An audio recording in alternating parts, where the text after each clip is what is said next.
Bismillahirrahmanirrahim. Assalamualaikum warahmatullahi wabarakatuh. Alhamdulillahirrabbilalamin. Wabihi nasta'in wa ala umuri dunya waddin. Wassalatu wassalamu ala asrafil anbiya'i wal mursalin wa ala alihi wa sahbihi ajmain. Perkenalkan, nama saya Niken Gustia Gunawan dari Sekolah Tinggi Agama Islam Al-Barokah Kota Baru. Di sini saya akan memaparkan sedikit materi yang berjudul tentang konsep ketuhanan dalam Islam. Materi yang dibahas pada kesempatan kali ini yaitu yang pertama konsep ketuhanan dalam Islam, yang kedua filsafat ketuhanan dalam Islam, yang ketiga keimanan dan ketakwaan, dan yang terakhir implementasi iman dan takwa dalam kehidupan modern. Untuk pembahasan yang pertama yaitu konsep ketuhanan dalam Islam. Perkataan Tuhan merupakan terjemahan dari kalimat Rob yang merujuk pada interpretasi ulama terhadap Quran surat Al-Jathiyah ayat 23. Auzubillahi minasyaitonirrajim. Bismillahirrahmanirrahim. Afara'aita minat takhuza ilahahu hawahu wa adallahu Allah ala ilmi wa khatama ala sam'ihi wa qalbihi wa ja'ala ala basarihi ghishawata faman yahdihi min ba'dillah afala tadhakkarun. Dengan artinya, maka pernahkah kamu melihat orang yang menjadikan hawa nafsunya sebagai Tuhannya dan Allah membiarkannya sesat dengan sepengetahuannya, dan Allah telah mengunci pendengaran dan hatinya serta meletakkan tutup atas penglihatannya. Maka siapakah yang mampu memberi petunjuk setelah Allah atau membiarkannya sesat? Mengapa kamu tidak mengambil pelajaran? Yang kedua yaitu menurut Ibnu Taimiyah, definisi ilah dalam Al-Quran artinya yang dipuja dengan penuh kecintaan hati, tunduk kepadanya serta merendahkan diri di hadapannya. Selanjutnya materi tentang filsafat ketuhanan dalam Islam. Secara harfiah, kata filsafat berasal dari kata philo yang artinya cinta dan kata sophos yang artinya ilmu atau hikmah. Filsafat ketuhanan adalah pemikiran tentang Tuhan dengan pendekatan akal budi, yaitu memakai apa yang disebut dengan pendekatan filosofis.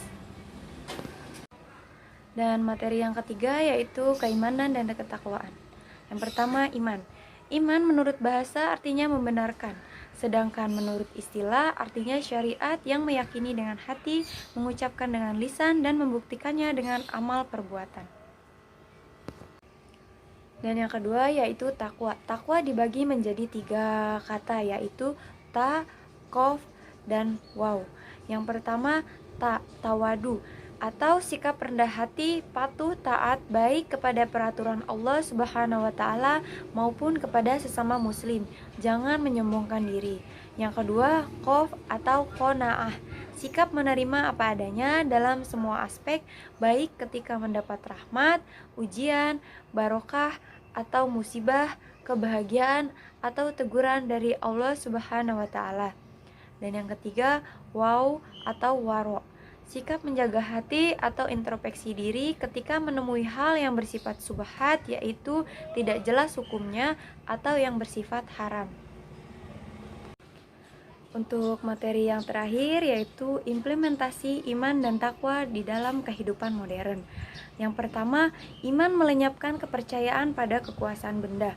Maksud dari kalimat tersebut yaitu orang yang beriman hanya percaya pada kekuatan dan kekuasaan Allah. Kalau Allah kehendak memberikan pertolongan, maka tidak ada satupun kekuatan yang dapat mencegahnya. Kepercayaan dan keyakinan demikian menghilangkan sifat mendewa-dewakan manusia yang kebetulan sedang memegang kekuasaan, menghilangkan kepercayaan pada kesaktian benda-benda keramat, mengikis kepercayaan pada khurafat, takhayul, jampi-jampi, dan sebagainya. Yang kedua, iman menanamkan semangat berani menghadap maut. Takut menghadapi maut menyebabkan manusia menjadi pengecut. Banyak di antara manusia yang tidak berani mengemukakan kebenaran karena takut menghadapi resiko. Orang yang beriman yakin sepenuhnya bahwa kematian hanya di tangan Allah. Yang ketiga, iman menanamkan sikap self-help dalam kehidupan. Rezeki atau mata pencaharian memegang peranan penting dalam kehidupan manusia. Banyak orang yang melepaskan pendiriannya karena kepentingan kehidupannya. Kadang-kadang manusia tidak segan-segan melepaskan prinsip menjual kehormatan dan bermuka dua, menjilat dan memperbudak diri untuk kepentingan materi. Yang keempat yaitu iman memberikan ketentraman jiwa. Seringkali manusia dilanda resah dan duka cita serta digoncang oleh keraguan dan kebimbangan. Orang yang beriman mempunyai keseimbangan, hatinya tentram dan jiwanya tenang. Yang kelima, iman mewujudkan kehidupan yang baik atau hayatan thayyibah. Kehidupan manusia yang baik adalah kehidupan orang yang selalu menekankan kepada kebaikan dan mengerjakan perbuatan yang baik. Yang keenam, iman melahirkan sikap ikhlas dan konsekuen. Iman memberi pengaruh pada seseorang untuk selalu berbuat dengan ikhlas tanpa pamrih kecuali keridhaan Allah. Orang yang beriman senantiasa konsekuen dengan apa yang telah diikrarkannya, baik dengan lidahnya maupun dengan hatinya, ia senantiasa berpedoman. Dan yang terakhir, iman memberi keberuntungan.